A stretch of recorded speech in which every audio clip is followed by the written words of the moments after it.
वडाळा गावातील व्यावसायिकाने बँकेतून रोकड काढून ते त्यांच्या दुचाकीवरून घराकडे परतत असताना दुचाकीवरून आलेल्या संशयितांनी त्यांना रोखले आणि त्यांच्याकडील 9 लाख रुपयांची रोकड असलेली बॅग हिसकावण्याचा प्रयत्न केला.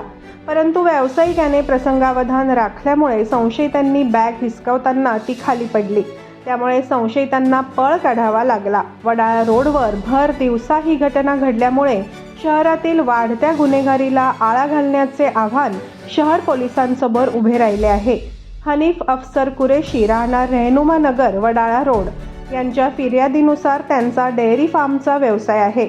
बुधवारी 6 तारखेला दुपारी ते बँकेत गेले आणि त्यांनी बँकेतून 9 लाखांची रोकड बॅगेत घेतली. त्यानंतर ते त्यांच्या दुचाकीवरून परत वडाळा रोडवरील घराकडे परतत होते. दुपारी 12:30 वाजेच्या सुमारास ते त्यांच्या घरासमोर पोहोचले असता त्याच वेळी पल्सर दुचाकीवरून दोघे संशयित तिथे आले. त्यांनी कुरेशी यांना रोखले. संशयित अनोळखी असल्याने कुरेशी यांना संशय आला. परंतु त्याच वेळी संशयितांनी कुरेशी यांच्याकडील 9 लाखांची रोकड असलेली बॅग हिसकावण्याचा प्रयत्न केला.